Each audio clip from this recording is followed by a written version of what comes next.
Ojos amarillos, esas manos despellejadas, agrietadas, esos cólicos constantes, esas alertas que el cuerpo nos da y nos dice, su hígado puede ser que esté en peligro. Justamente de esto vamos a entrarle profundamente porque queremos estar saludables. Así que el doctor Esteban Ruiz, gastroenterólogo y especialista de la enfermedad hepática, nos va a hablar y explicar de estas señales que nos da el cuerpo. Doctor, muy buenos días. Buenos días, mucho gusto. Doctor, ¿cómo saber si ese color amarillento en la piel verdaderamente lo podemos ligar y nos está avisando que el hígado anda mal? Porque muchas veces pues no le prestamos ni atención, ¿verdad? Como decíamos.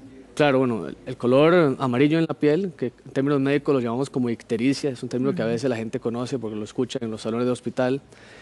No necesariamente el color amarillo implica que haya un problema en el hígado. Muchas veces sí, efectivamente cuando el color es francamente amarillo y el paciente está prácticamente, generalmente de color amarillo, toda su piel es el hígado. Pero hay otras causas que nos pueden hacer parecer de tono amarillo que no son necesariamente el hígado. Por ejemplo, pacientes muy anémicos, con anemias usualmente con hemoglobinas debajo de 8, pueden tener una tonalidad amarillenta dependiendo del tono de la piel. También en la piel, porque generalmente Ajá. antes nos fijábamos mucho como en los los ojillos, ojos, ¿verdad? sí. Que uno le bajaba a los chiquillos, sobre todo cuando estaban caíditos. Los ojos casi nunca fallan. Cuando los ojos están amarillos, usualmente la causa no es anemia, tiene que ver algo más con el manejo de las bilirrubinas, que es el tinte que el cuerpo produce que no se metaboliza adecuadamente cuando hay ciertas enfermedades y produce el color amarillo. Ahora, aparte del hígado, también pueden haber problemas de la sangre, problemas, por ejemplo, cuando el cuerpo destruye demasiada cantidad de glóbulos rojos, se anemiza rápidamente por un problema inmunológico, infeccioso. Este tipo de circunstancias pueden producir colores amarillos en la piel. Ahora, cuando usted dice, doctor, amarillos en la piel, si verdaderamente el hígado está en problemas, ¿es en todo el cuerpo o hay zonas específicas donde nos ponemos más amarillentos? Es variable y eso también depende de varias circunstancias. Depende de la cantidad de pigmento que se esté produciendo, que se esté acumulando en el cuerpo, que se llama bilirrubina. En bilirrubinas en general, sobre todo la directa. Depende de esa cantidad de pigmentos, asimismo será la forma en que se exprese el tono amarillo en la piel. Cuando es mucha cantidad y por bastante tiempo, a lo largo de unas 3 a 6 semanas, todo el cuerpo se pone de color amarillo. Cuando es menos cantidad, podemos ver a veces una ictericia en descenso. Se empieza de la cabeza o el rostro con los ojos y posteriormente sigue abarcando el resto de la piel hasta los pies. Eso depende mucho del tiempo de evolución y la cantidad de pigmento que se está acumulando. Ahora, doctor, cuando hablamos, por ejemplo, de otra de las alarmas que da el cuerpo, ¿verdad? Son aquellas manos agrietadas, inclusive a muchas de nosotras, y de los hombres también, me imagino, que se nos despellejan las manos. Y uno dice, uy, ¿qué químico habré agarrado? Claro. Seguro estuve pintando, limpiando. Claro. ¿Esto nos avisa Sí, algo así? Hay varios signos de enfermedad hepática, de enfermedad del hígado, aparte del color amarillo que usualmente, dicho sea de paso, ocurre en pacientes con una hepatitis aguda, o sea, con una afección del hígado en poco tiempo de transcurso de poco tiempo, o bien cuando ya están al final de una enfermedad crónica del hígado. Existen otros signos, entre ellos en el conocimiento popular se habla mucho de la palma del paciente con problema hepático, la palma hepática. La palma hepática usualmente la describimos como una palma rojiza, de un tono rojizo, puede acompañarse del tono amarillento, pero usualmente es rojiza. Tienden a tener problemas musculares, poco músculo en la palma de la mano, entonces las áreas tenar e hipotenar, que son las áreas que están en la palma de la mano, empiezan a adelgazarse, sobre todo los músculos que tienen que ver con el movimiento de cierre del pulgar, estos músculos se ven atrofiados, se adelgazan, entonces se ve como hundida la palma de la mano en el paciente hepatópata. O sea, ¿en qué zona, doctor? En esta parte. Ah, ok, ¿dónde La está? parte muscular, se ve disminuida el tono muscular y la cantidad de músculo, entonces se puede ver un poquito deprimido esa zona de la palma de la mano. La parte de que se agriete o no la piel no es tan específica del hígado, de hecho cuando hay agrietamiento y escamación de la superficie, de las palmas o en cualquier parte de la piel, es más un problema dermatológico que hepático. Ah, ok.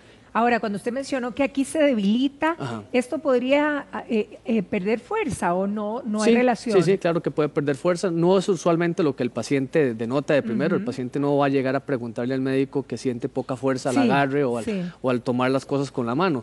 Pero sí puede notar el cambio de coloración y a la hora del examen físico es el clínico el que nota en efecto que hay un cambio ya crónico de la musculatura de la palma de la mano. Eh, Esto sucede usualmente cuando la enfermedad hepática lleva mucho tiempo de evolución, es una enfermedad hepática avanzada. Y también depende mucho de la causa de la enfermedad hepática. Por ejemplo, en el paciente alcohólico, el paciente alcohólico que sigue siendo una de las principales causas de enfermedad hepática a largo plazo, produce, aparte de lo que te acabo de nombrar, unas contracturas de ciertos tendones en la palma, que se llama contractura de Dupuytren. Es el nombre del médico que describió este hallazgo hace muchos años. Y esta contractura hace que los dedos se encojan un poco, como una mano en garra. Okay. Básicamente por una fibrosis, una cicatrización profunda y daño a los tendones de la parte interna de los músculos que mueven los dedos. Lo podemos confundir con una artritis o lo podemos confundir con una enfermedad reumatoide, por ejemplo. Usualmente las artritis pues tienen inflamación de articulaciones, dolor a la movilización, rigidez a la movilización, que no necesariamente acompaña el problema de la palma por enfermedad alcohólica, pero sí que se ve afectado porque el paciente a veces nota como que tiene dificultad para la extensión total de sus dedos. Ahora, doctor, por ejemplo, otra cosa recurrente que puede ser es ese cólico, ¿verdad? Que se forma aquí en la parte derecha, aquí abajo, y que es recurrente. ¿Este puede relacionarse directamente? Los cólicos en general, lo que llamamos cólicos, que son como pasadas o movimientos tipo retorcijón, que suceden naturalmente en forma fisiológica o pueden ser repetitivos y acusar una enfermedad como un colon irritable, por lo general no son del hígado, son problemas del intestino. Son pasadas, cuestiones que tienen que ver con irritación del intestino. Por lo general, el hígado no produce este tipo de fenómenos de dolor. El hígado puede doler, pero rara vez duele. Es un órgano muy silente. ¿A dónde duele, doctor? Cuando duele el hígado, primero duele usualmente en circunstancias agudas, en algo que está ocurriéndole de un pronto a otro al hígado. Usualmente, por ejemplo, una hepatitis, algo agudo que sucede en el transcurso de días a semanas. No es algo crónico. Y cuando duele, usualmente duele debajo de la costilla derecha.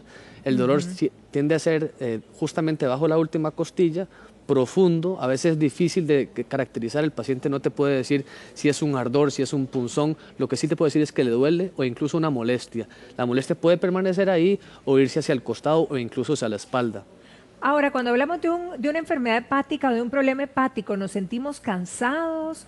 ¿Podría ser? ¿Nos sentimos sin hambre? ¿Podría ser? Claro, en la enfermedad hepática, tanto aguda como crónica, yo creo que el principal síntoma es la fatiga. Desgraciadamente es un síntoma que es muy inespecífico. Hay muchas cosas en la vida, tanto por el ajetreo diario, que pueden producir fatiga. La mayoría de los pacientes, cuando se llegan al clínico y preguntan por cuál es la causa de la fatiga, hay muchas causas que confunden. Las jornadas laborales extenuantes, la poca calidad o mala calidad de sueño, la alimentación, etcétera, entre muchas otras cosas que a veces confunden, pero la fatiga en efecto puede ser el primer y principal síntoma de una enfermedad hepática, desde un hígado graso hasta una enfermedad un poco más grave. Ahora, ¿qué pasa con los moretones que de repente aparecen o sangrados por la nariz? ¿Esto puede relacionarse? Algunas veces, el sangrado por la nariz pocas veces, pero podría ser. Lo que sucede en la enfermedad hepática, sobre todo en la enfermedad hepática crónica, cuando ya el hígado está muy dañado, las plaquetas, que son las entidades en la sangre que nos ayudan a coagular, a prevenir que las hemorragias persistan, que son las que hacen el bloqueo a la pérdida sanguínea, las plaquetas disminuyen. El paciente con hepatopatía tiene las plaquetas siempre, casi siempre por debajo de 150.000 y muy frecuentemente por debajo de 100.000, cuando el borde de lo normal, de lo que usualmente tenemos, andamos alrededor de 250, 350.000 plaquetas. Esto hace que con facilidad, entre otras causas, pero esta con facilidad, cuando uno golpea en el día a día un mueble, a la hora de vestirse, algún movimiento, pueda producir un pequeño moretón en diferentes partes del cuerpo. Usualmente aparecen en los sitios donde hay más movilidad, sobre todo en las extremidades, que son las que están más propensas a golpearse o a tener algún tipo de roce.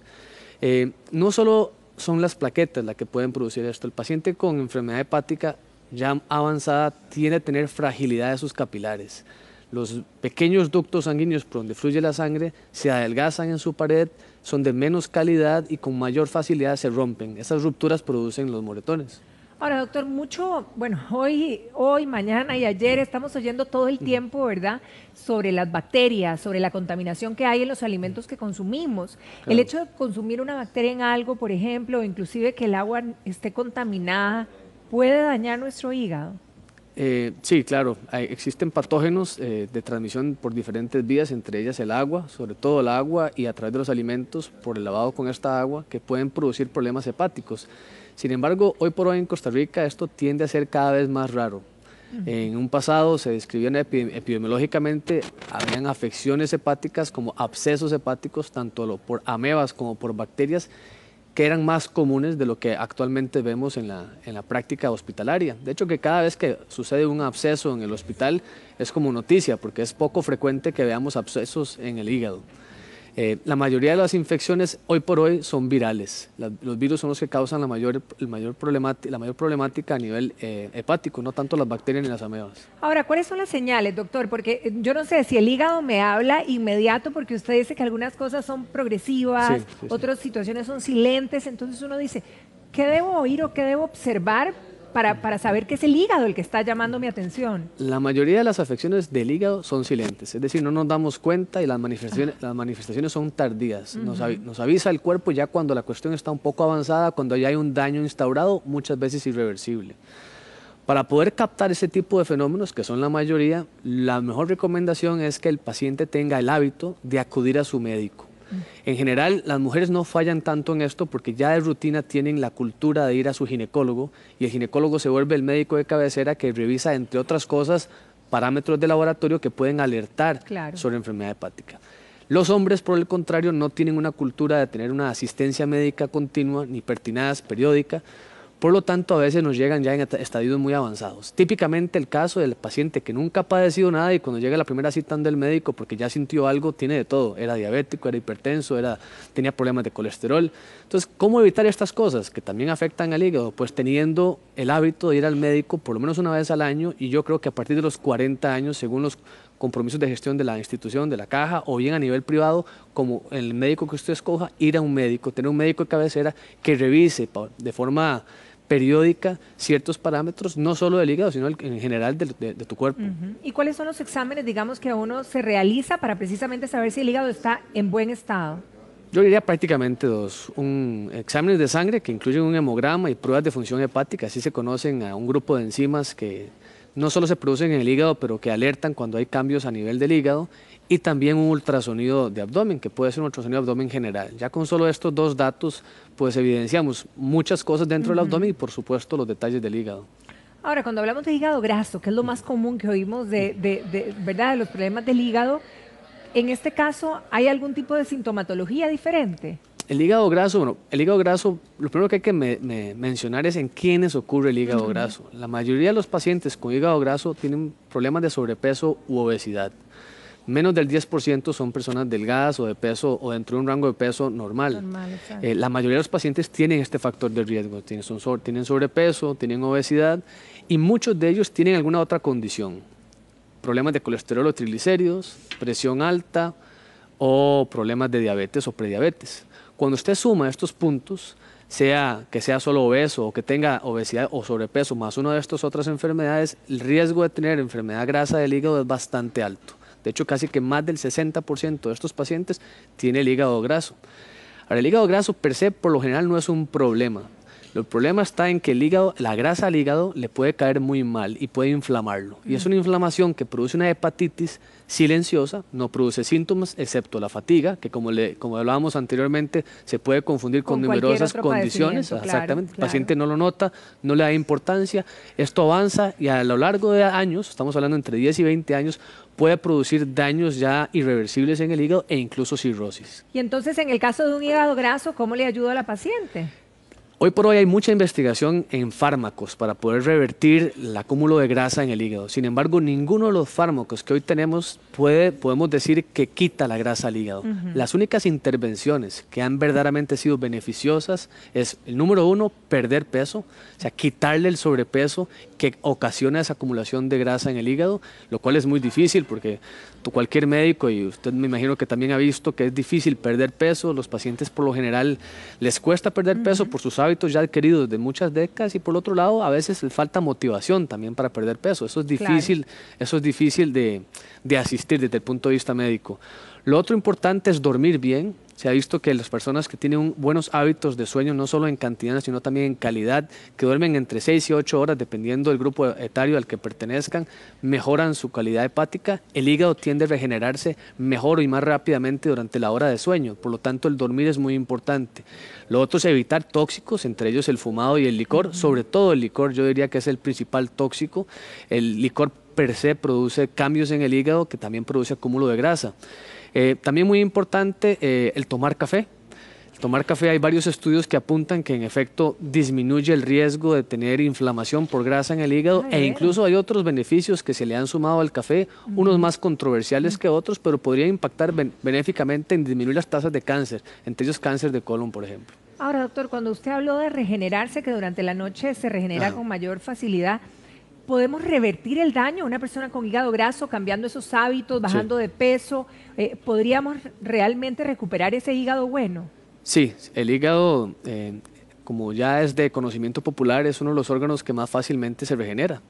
En determinado momento en el tiempo, casi la mitad de las células del hígado están en capacidad inmediata de replicarse, de tener una hija, una célula hija en un momento dado.